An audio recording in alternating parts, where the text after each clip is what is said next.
It's a great honor for me to be here at the Empire Club of Canada today, which is arguably the most famous and historically relevant speakers podium to have ever existed in Canada. It has offered its podium to such international luminaries as Winston Churchill, Ronald Reagan, Audrey Hepburn, the Dalai Lama, Indira Gandhi, and closer to home, from Pierre Trudeau to Justin Trudeau. Literally generations of our great nation's leaders, alongside with those of the world's top international diplomats, heads of state, and business and thought leaders.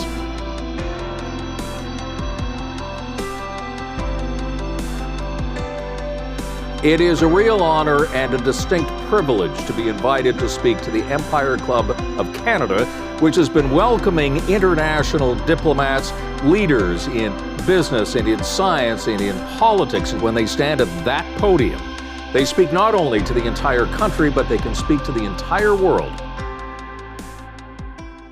Good afternoon. Welcome to the 119th season of the Empire Club of Canada. My name is Kelly Jackson. Yeah, let's do that.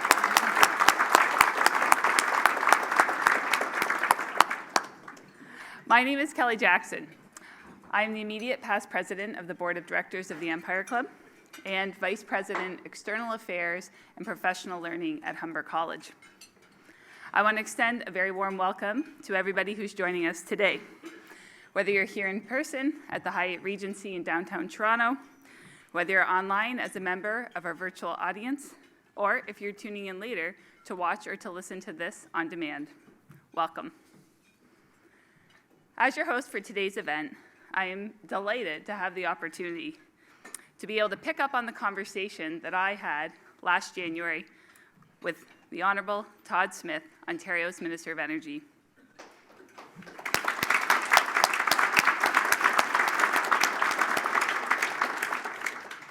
Today, we're going to have the chance to hear key updates from the Minister and continue the discussion on the province's clean energy initiatives and the progress made in creating an affordable, reliable, and sustainable energy system for all.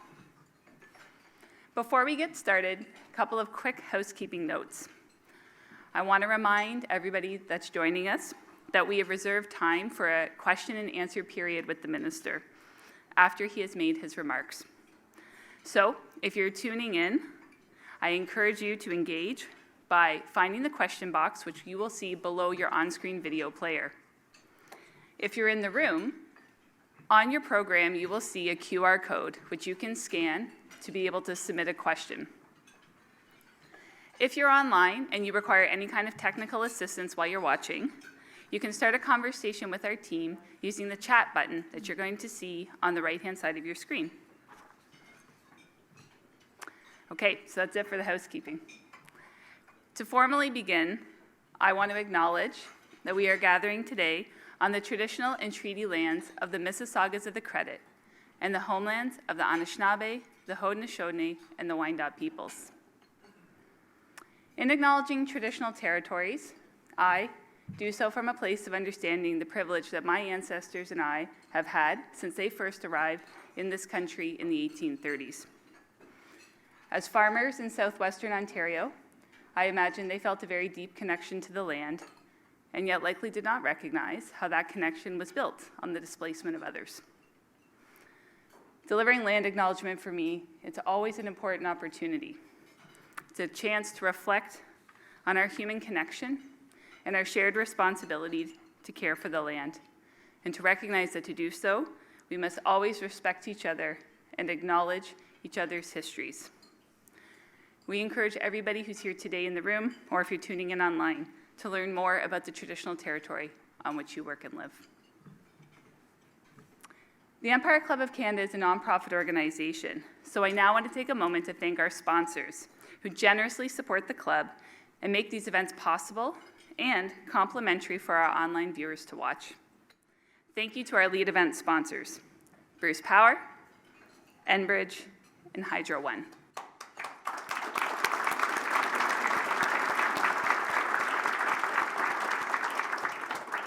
Thank you to our VIP reception sponsor, TC Energy. Thank you to our supporting sponsors, Hydro Store, OEC, SNC Lavalin.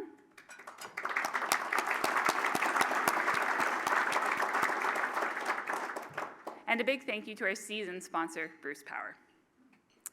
James Skongak is the Chief Development Officer and Executive Vice President of Operational Services at Bruce Power.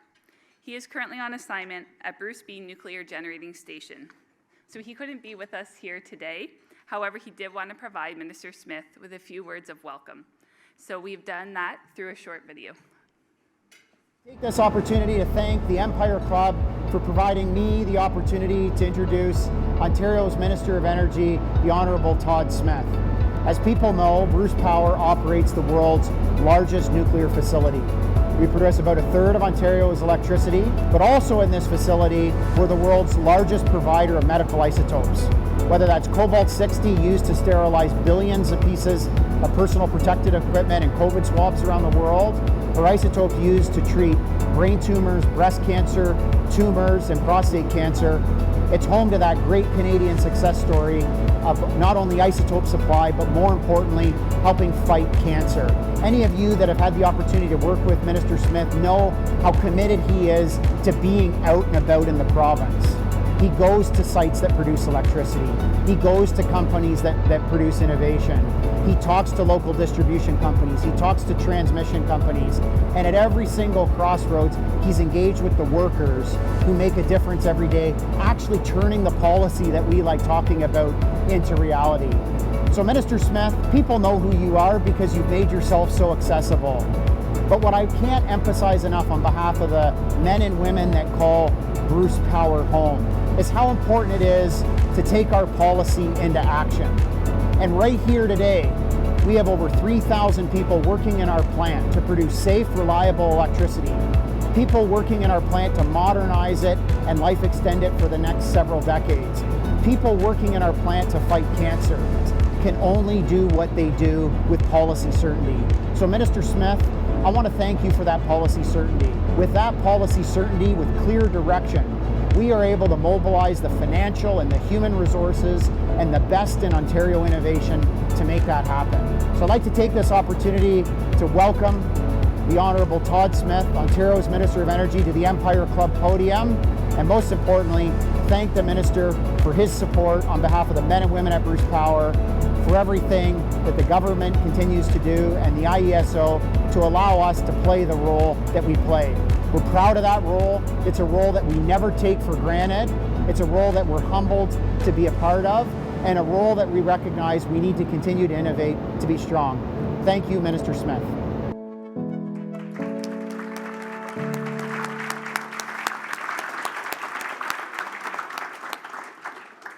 Well, we had one fabulous welcome to the minister by video, and now it's time for a second one in person. So I would like to invite Michelle Heredens, President, Enbridge Gas, to introduce our guest speaker. Michelle, welcome.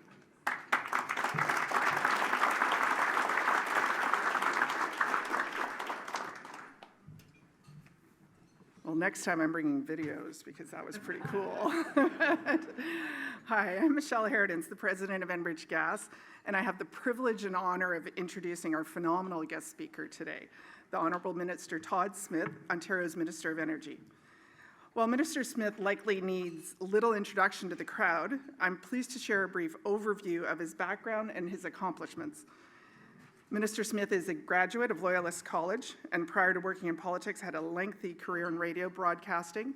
I always like to mention as well, he and I are fellow Maritimers. There's something special about that too. He was first elected as an MPP in 2011 in the riding of Prince Edward Hastings in Eastern Ontario. And while in opposition, he served as the PC critic for many portfolios, including the Energy File. He was re-elected earlier this year in the Bay of Quinte riding, I've got it, and was reappointed to serve as Minister of Energy, a file with which he is very familiar and has held since 2021. At Enbridge Gas, we were also very pleased to see a familiar face as Minister of Energy. Previously, he served as Government House Leader, Minister of Government and Consumer Services, Minister of Economic Development, Job Creation and Trade, and Minister of Children, Community and Social Services. In the brief 8 months since I've stepped into my new role as President of Enbridge Gas, I've had the pleasure of working with the Minister on a wide range of files and can attest that he's an excellent advocate for Ontario's energy sector. Minister Smith has, of course, been instrumental in the success of the Natural Gas Community Expansion Program that's bringing safe, cost-effective, and dependable natural gas to rural and remote communities across the province. We're also proud to have support from the Minister and the Ontario government on the expansion of our hybrid heating pilot, the Clean Home Heating Initiative. This program is a great example of a pipes and wires or diversified approach to energy management that also ensures a cost-effective, resilient path to achieving a clean energy future. As all of us in the room are aware, the energy sector is at an inflection point. The entire industry is seeking to provide energy security and affordability at a time when the population is increasing alongside demand, while also ensuring sustainability. As Enbridge's recent Pathways to Net Zero report demonstrated, we must ensure we are leveraging all energy sources and existing infrastructure in the most responsible way to achieve our collective goals related to climate action. As the entire energy sector evolves to meet our current challenges, we're pleased to have Minister Smith at the helm leading the province on this file. And of course, we know that no one can do it alone. So I'd be remiss not to mention strong support from the Energy Transition and Electrification panel, as together we look to chart a path forward to a greener future while ensuring economic and social stability for residents and businesses across the province. And now, the man of the hour, please join me in welcoming Minister Smith, Ontario's Minister of Energy. Very good. You bet. Thanks so much, Michelle, for the introduction, and thanks to James Sconiac from Bruce Power. Isn't it great to see James working for a change, hey? Putting in a full day's work there at B. You can tell him I said that, Clint. James obviously is a good friend and a good advocate, and obviously providing a lot of Ontario's power every day out of Bruce. And Michelle, thank you. As a fellow Maritimer, it was great to be introduced by you, and good luck cleaning up down there. I know you got a little bit of work to do at the cottage. It is really great to be here today, and Kelly and I were talking before I was introduced about the fact that I was a guest back in January, and apparently I made the comment it wasn't quite the same being together, and I was missing the chicken dinner. So thank you for the chicken lunch. It was not rubber at all. It was very good. It was actually a very nice lunch. There's a few other people in the room that I'd like to recognize. It was mentioned that I was previously the energy critic, and I know Brad Dogood was very fond of me in those days. He wasn't the energy minister at that time, but the former energy minister is in the room. Brad, good to see you again, my friend. There he is. My other good friend from the legislature is Bill Walker. Bill has now become the CEO and president at the OCNI, the Organization of Canadian Nuclear Industries. Where are you, Bill? Longtime member. So as you can see, when looking at Bill and looking at Brad, there is life after Queen's Park, and it's a good life from what I understand. Also, there's too many people in the room to point them all out. You've all been great partners and advocates for your particular part of the energy sector. I do want to embarrass my staff. There's a number of my staff that are here today. I'm not going to introduce them by name, but please, everybody that works at the Ministry of Energy, stand up. On my side, anyway. Not you, Deputy. I'll introduce you separately. So quite a crew.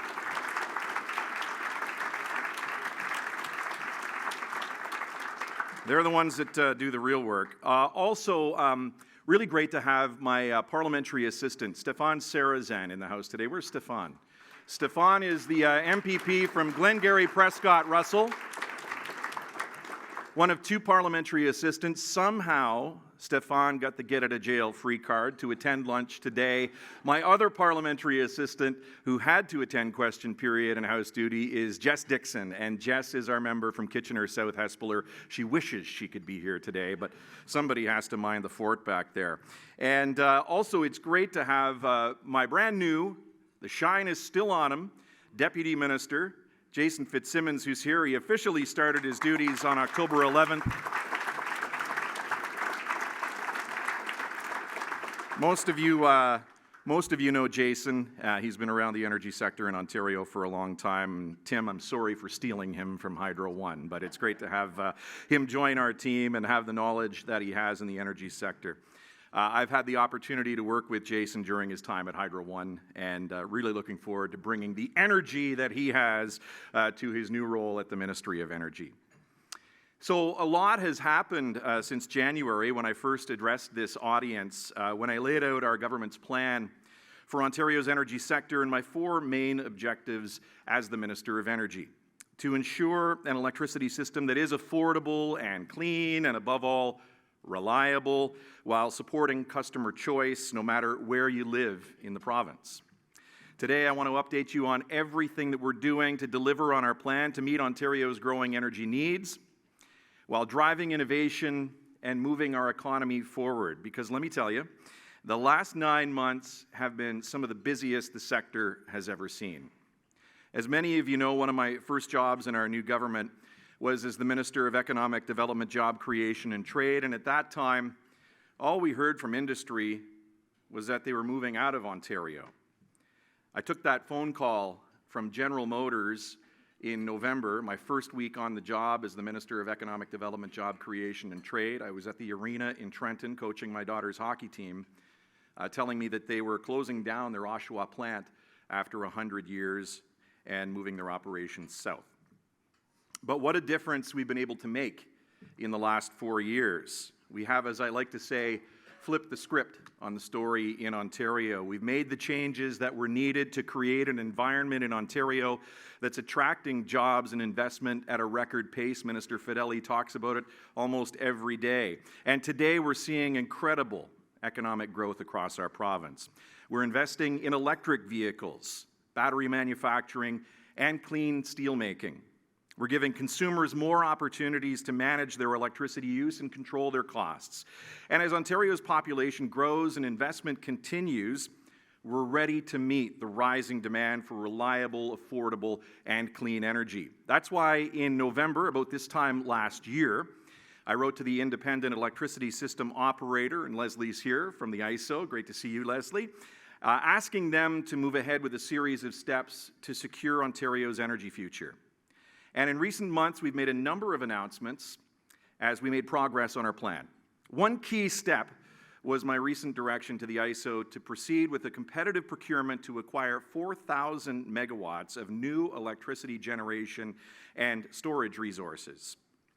This energy is going to be critical to support the incredible economic growth and electrification that I've mentioned, while at the same time creating good, high-paying jobs across the energy sector.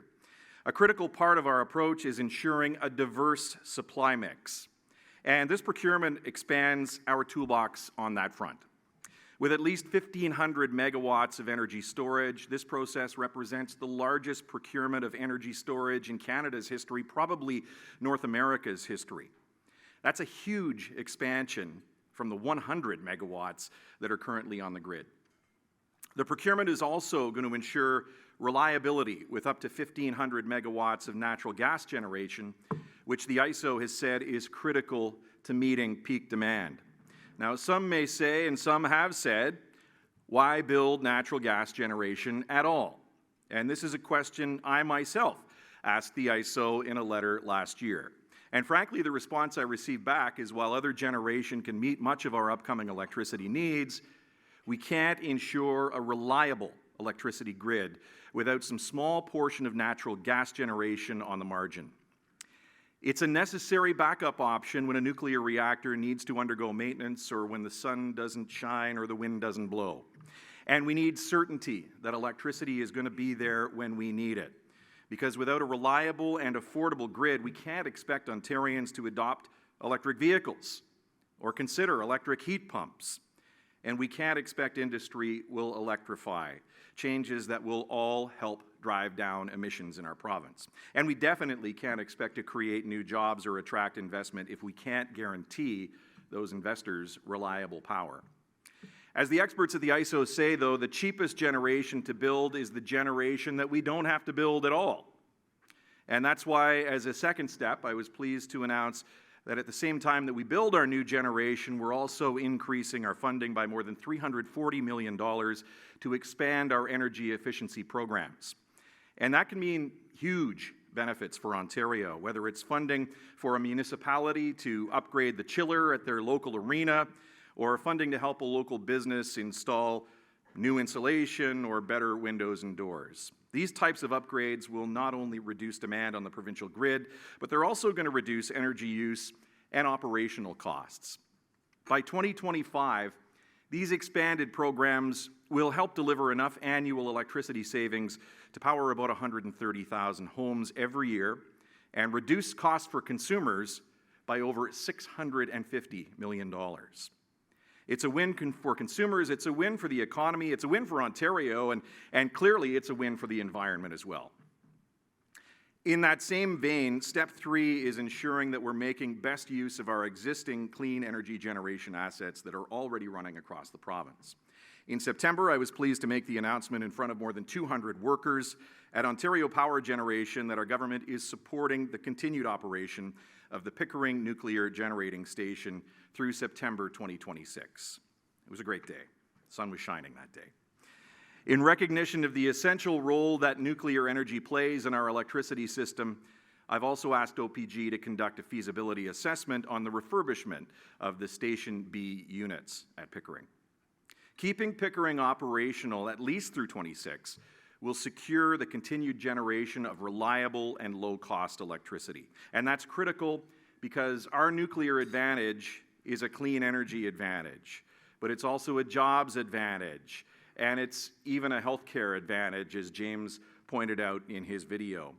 But building on that advantage and advancing the important work ahead of us requires more than just words. That's why Ontario's been looking ahead to new opportunities, and I'm thrilled that Ontario is on track to be the site of the world's first commercial grid-scale small modular reactor at Darlington, providing clean electricity to our grid by 2028. With OPG filing their official leave to construct application to the Canadian Nuclear Safety Commission earlier this week, this is a major achievement for our province. And let's be clear, there's still a lot of work ahead. And to that point, I was pleased to join Minister Wilkinson last week at Darlington to announce the investment by the Canada Infrastructure Bank in the Darlington SMR project to the tune of almost $1 billion, the CIB's first ever investment in nuclear, $970 million.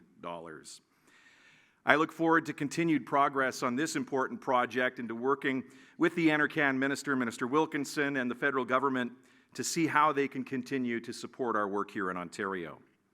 The Canada-Ontario Regional Energy and Resource Table that we announced last week as well is going to be important for that work. The table is going to support important conversations about federal support as we grow our clean, affordable electricity grid and develop our critical minerals at the Ring of Fire, as well as how we can streamline permitting requirements for energy and resource projects. One key conversation at that table will be the challenges that the new Federal Impact Assessment Act creates for Ontario and other provinces when they look to achieve a cleaner grid.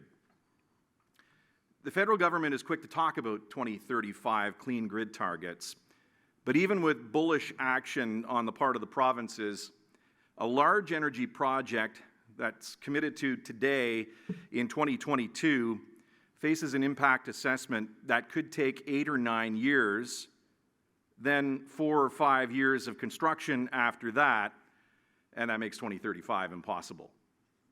If Ottawa is serious about achieving clean electricity grids across the country, shortening timelines to do the Impact Assessment Act isn't just a nice to have, it's a must have, it's required. Another key conversation that we'll have at that table is the need for a Canadian answer to the preferential tax treatment for clean energy resources that we find in that brand new U.S. Inflation Reduction Act. Today, the Deputy Prime Minister will present the fall economic statement up on Parliament Hill, which presents a perfect opportunity for the federal government to respond, and I'm very, very hopeful that we'll see the feds level up their support to match what's happening in the United States. Beyond supporting investment in Canada, though, matching tax incentives would help keep keep costs down for ratepayers as we move forward with building new generation to meet our future needs. That type of support, especially for nuclear energy, would also be a signal to the world that Canada, the Canadian flag, that Canada is fully committed to advancing our world-leading nuclear technology and expertise. And that's an important signal to send because it's clear that the world is watching what's happening in Ontario and watching what's happening in Canada. And when I say the world is watching, I'm not exaggerating.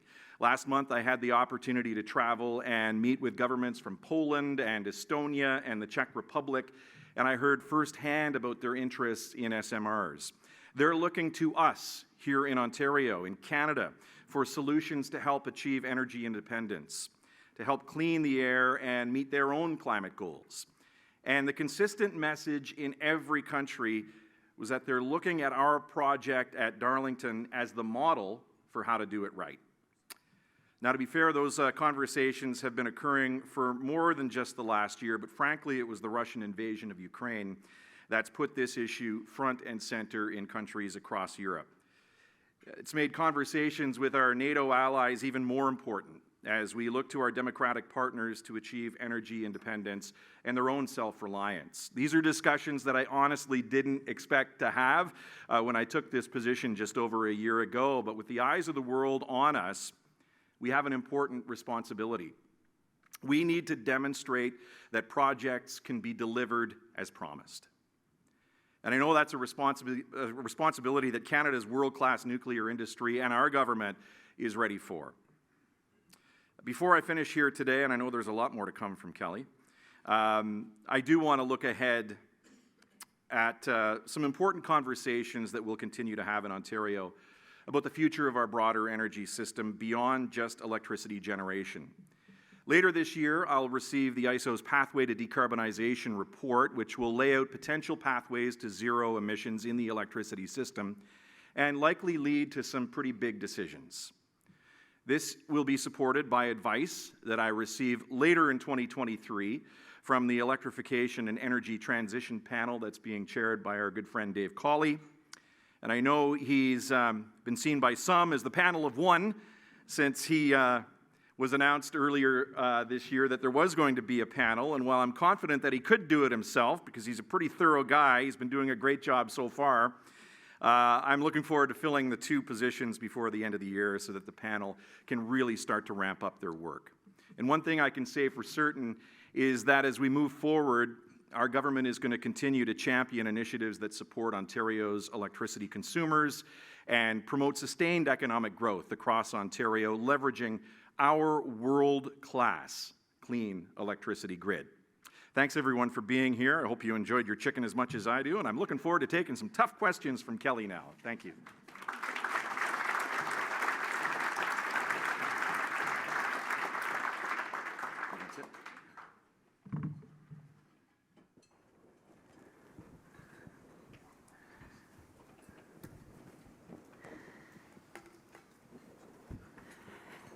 Well, thank you so much for those remarks and for the update on so many different fronts. Before we get into it, we're just a couple things. We're working on a couple technical issues with the Q&A app, so hopefully that'll be resolved shortly. But we are going to just play a quick video because I know we all have, attention spans that are changing, and we all love some good videos. So we're going to watch a quick video here. Give yourself some time also to think if you've got a question that you'd like to submit, and then we're going to get into it. I'm sure if you're short on questions, Brad probably would love the opportunity to ask me some questions. Yeah.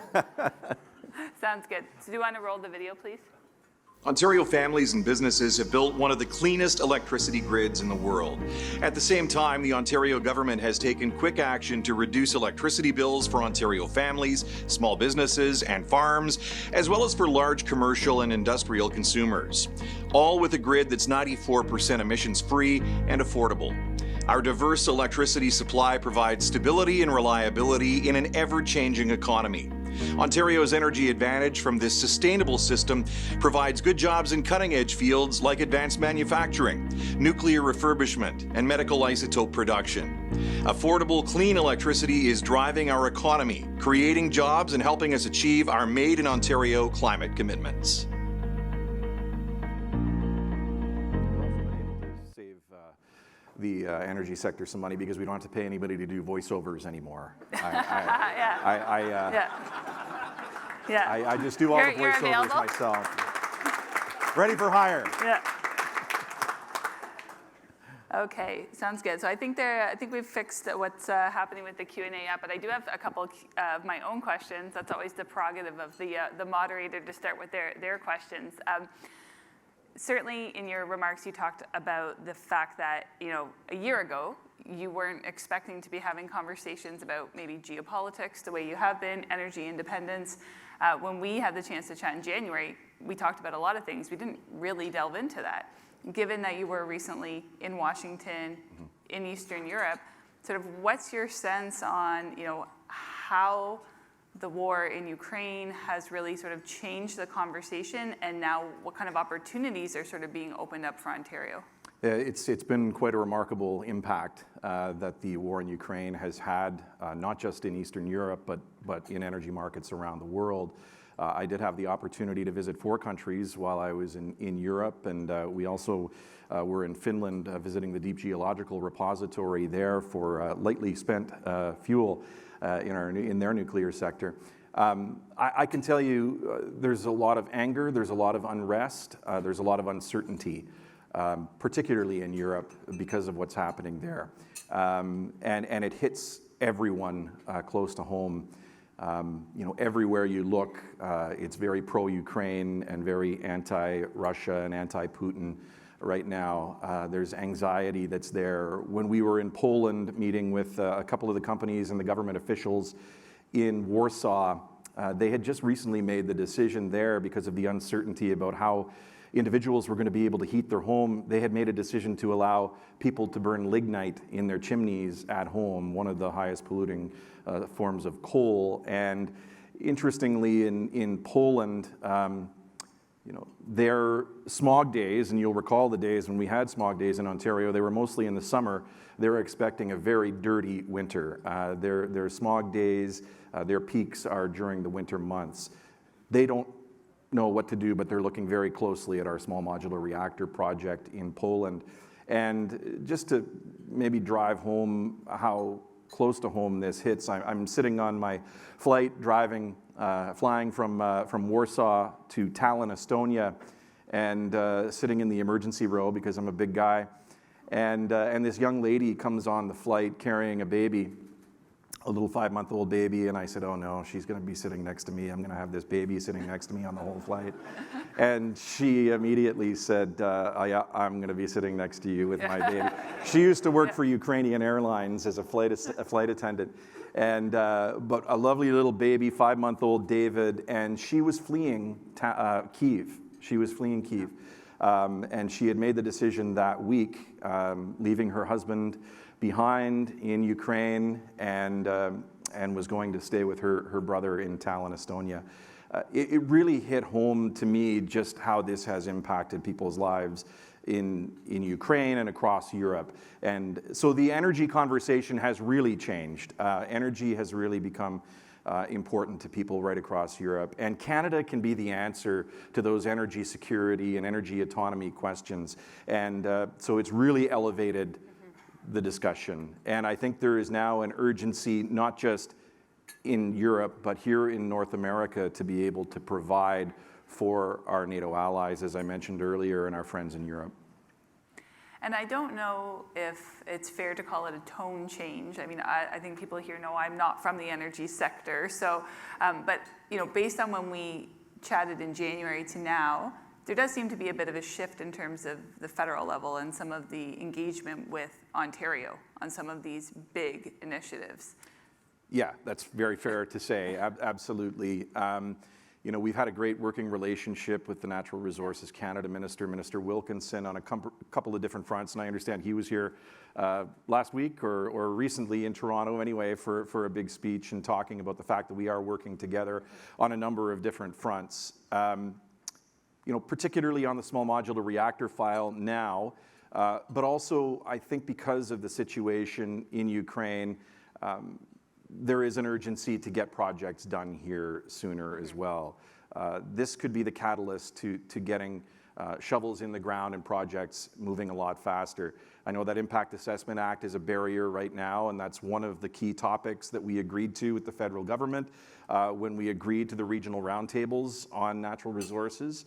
And certainly my colleague George Peary, who's the Minister of Mines for Ontario, a brand new member, the former Mayor of Timmins, and a longtime member of the mining sector in Canada, is very anxious to see mining projects move ahead faster as well. It's going to be mining those critical and strategic minerals in North America that allows us to build the electric vehicles here in Ontario, getting that lithium for our battery storage projects that we're going to be building across Ontario, and so many other strategic minerals that are in the ground here in Ontario. My colleague Greg Rickford, he would always say that when you hear Joe Biden talking about their domestic supply of critical and strategic minerals, he's actually talking about Northern Ontario and North America's critical supply of natural resources. And I think there's an acknowledgement at the federal level that we need to discuss ways to get these minerals out of the ground, get them produced and into EV batteries that people are going to have in their driveways in the very near future. You just referenced battery storage, and when we chatted in January, there was a lot of excitement. I remember a lot of audience questions came in around the Oneida project. Just wondering, has there been sort of, just what's the general update on that since that time?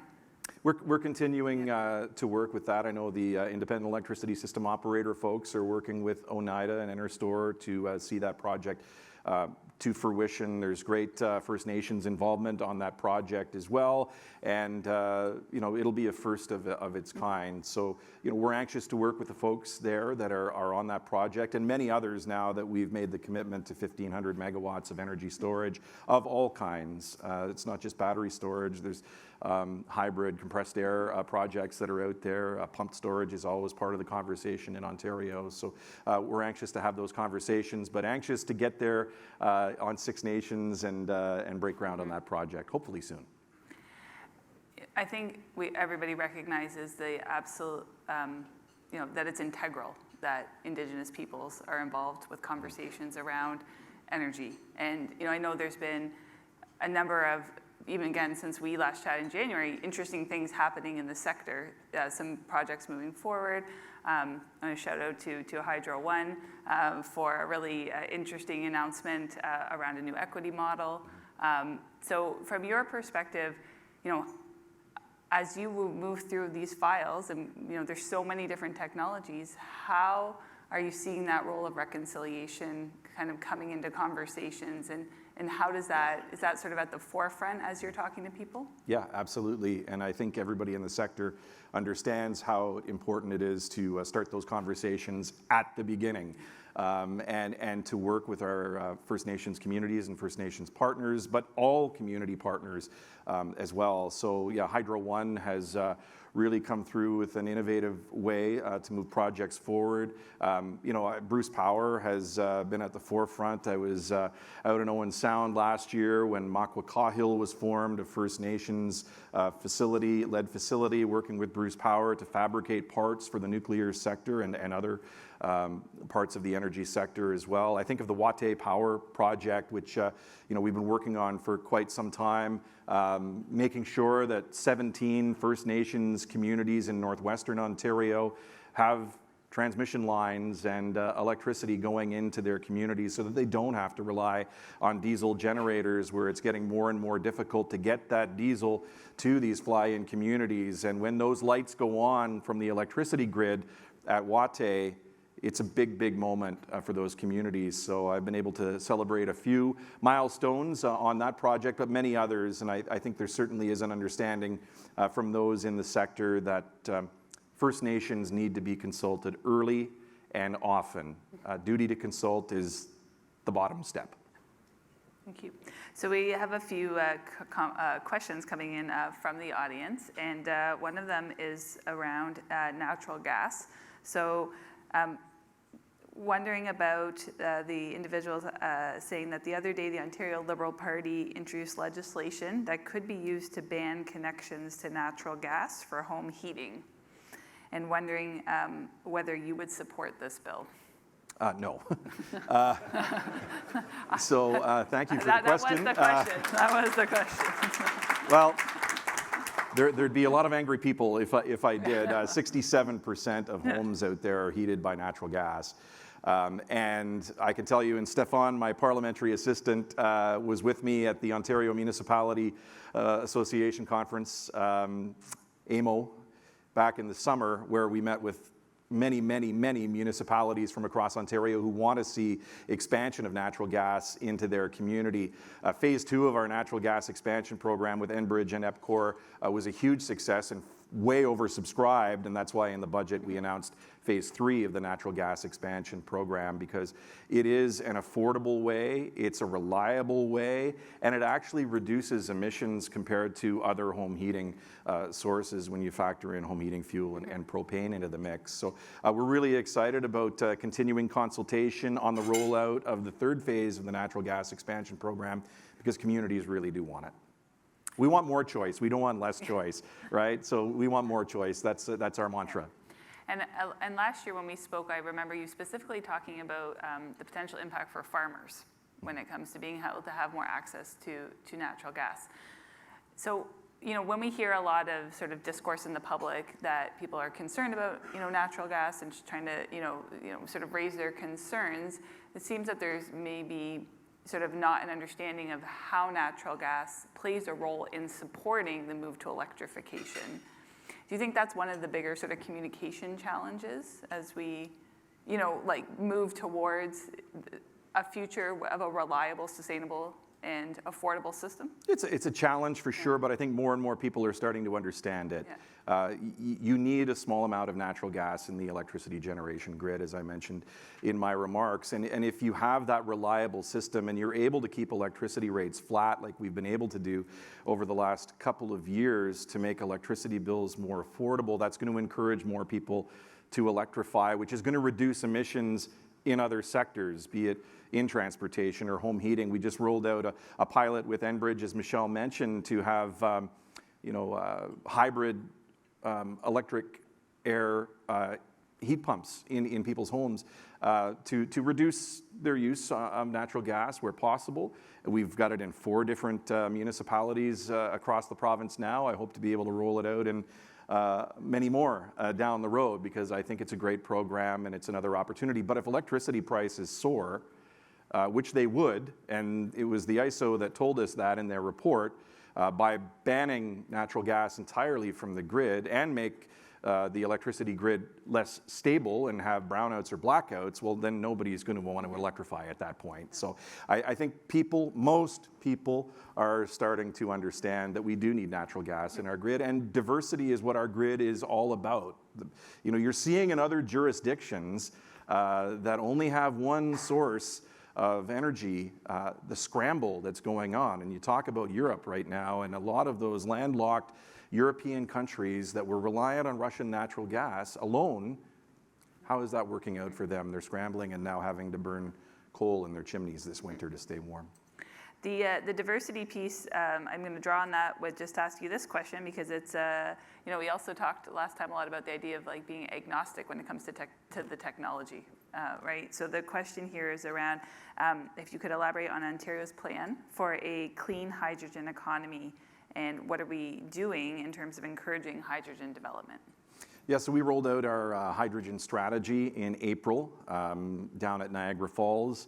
OPG has a project already underway there with Atura Power, And I know Bruce Power has designs of a hydrogen plant of their own. There's all kinds of companies that are in the mix, Enbridge being one of them with a pilot project in Markham, injecting hydrogen into the natural gas line.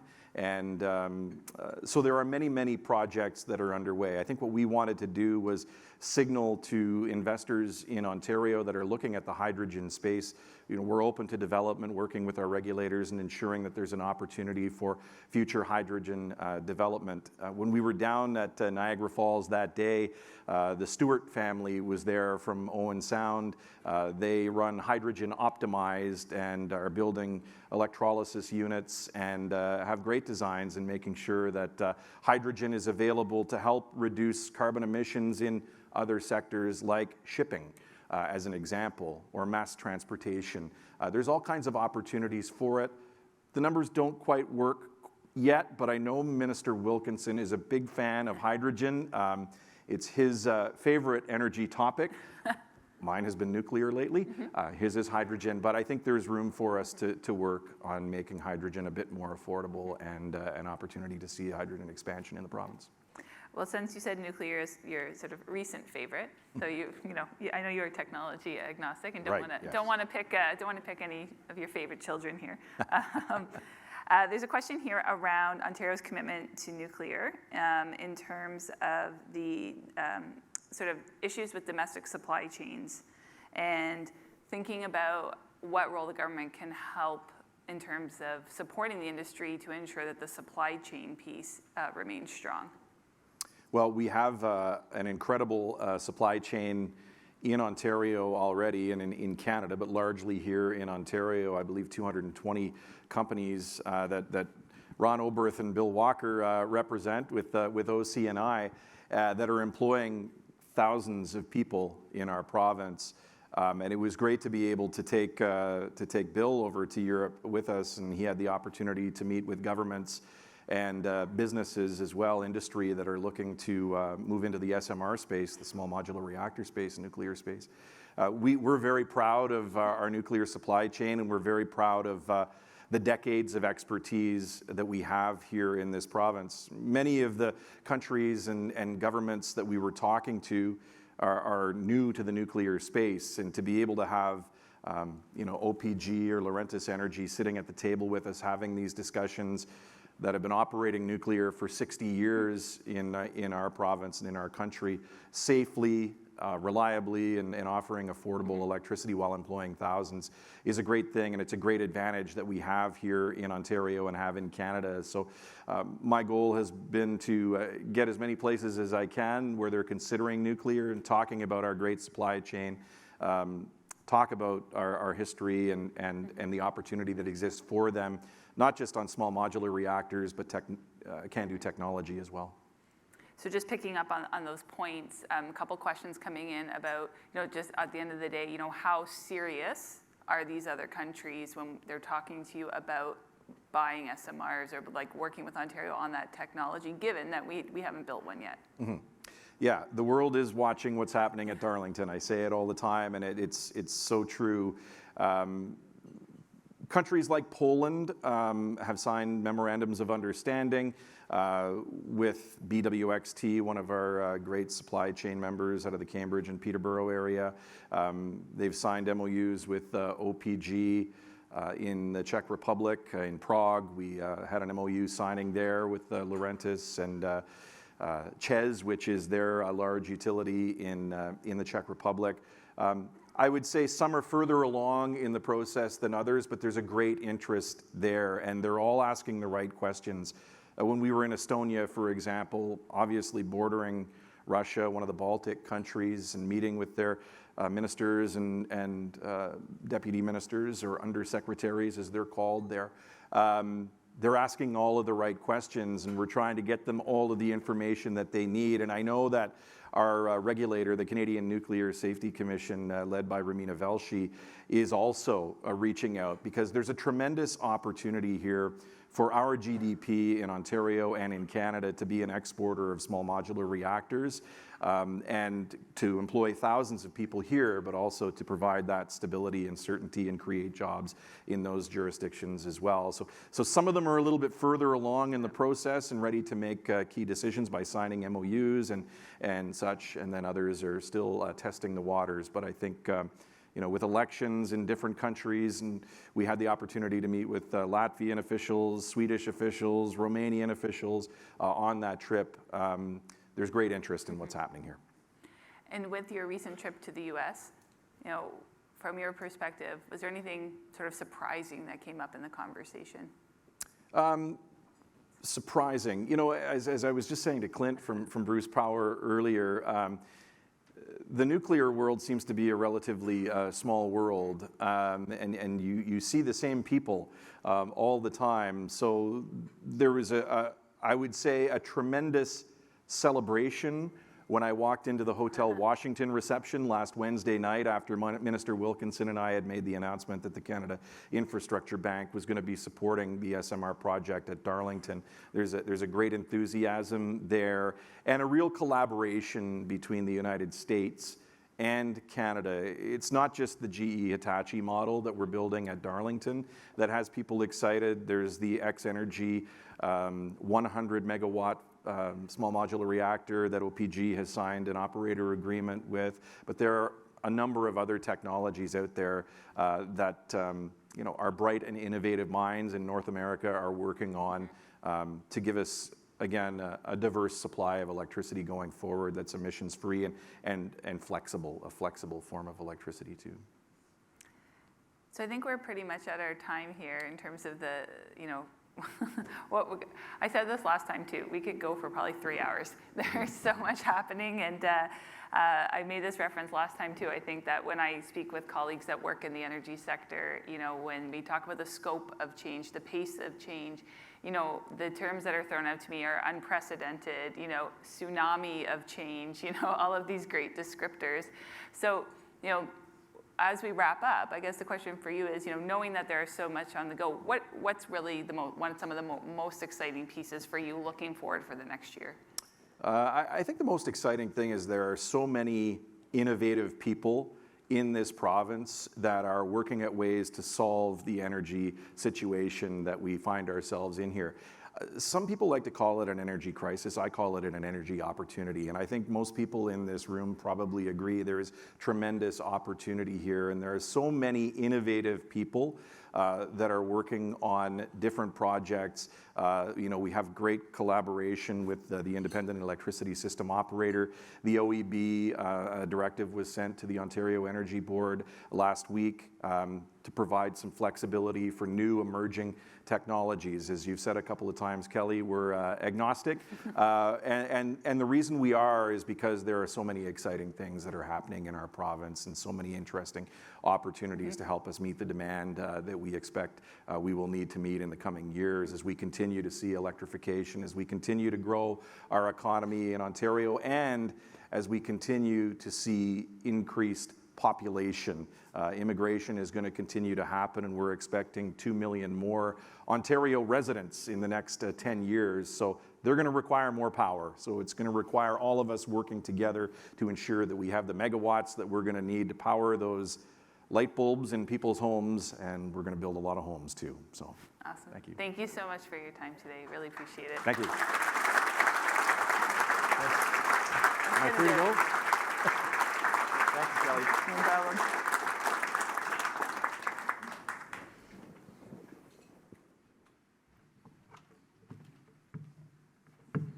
Thank you so much for that insightful conversation, Minister. I'd now like to ask Megan Telford, Chief Human Resources Officer and Senior Leadership Executive responsible for corporate affairs at Hydro One, to deliver some appreciation remarks. Megan, welcome.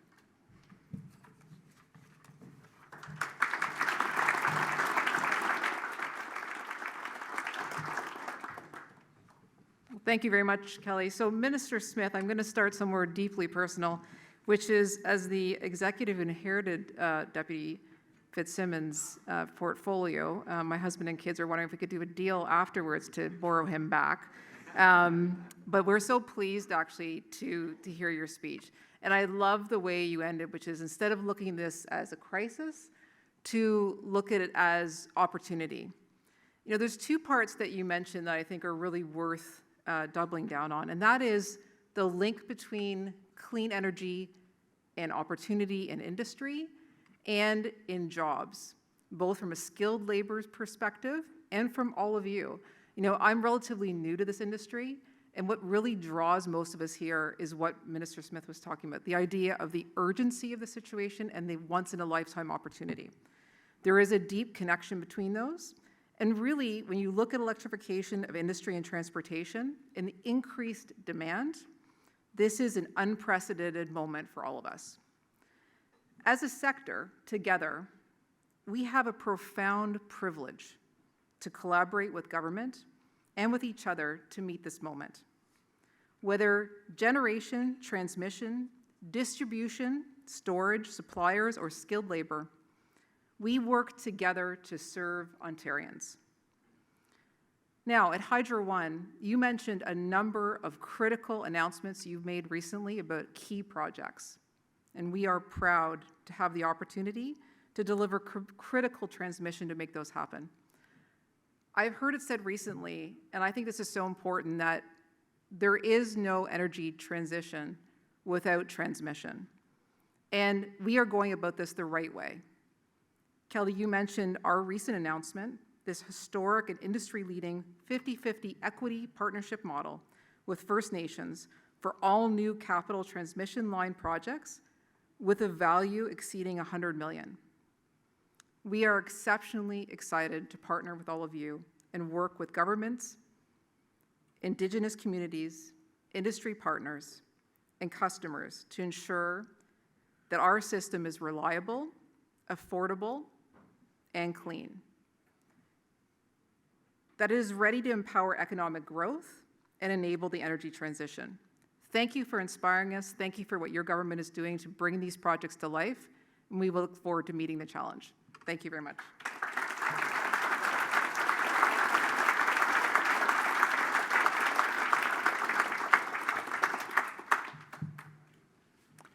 Thank you, Megan. Thank you again to Hydro One, Enbridge, Bruce Power, and all of our sponsors for your support. Thank you to Minister Smith for spending time with us today, and everybody who joined us in person and online. As a club of record, all Empire Club of Canada events are available to watch and listen to on demand on our website. The recording of this event will be available shortly, and everyone registered will receive an email with the link. We encourage you to share that link with those you think are interested in keeping this conversation going. Our next event is actually tomorrow, Friday, November 4th. We will be joined by the Honourable Pierre Poilievre, leader of the Conservative Party of Canada, for a highly anticipated keynote. And next week, I invite you to join us virtually on November 10th. We have a very special Remembrance Day reflection, which is focused on the extraordinary stories of Canadian women in war during the First and Second World Wars. Thank you for joining us today. For those in the room, please feel free to stay, network. It's still great to be able to, I think everyone's appreciating these times when we can be back together in person. And if you have a minute to stay, please do. I'm sure there are colleagues here that would love to chat with you. I wish everybody a great afternoon. Stay safe and take care.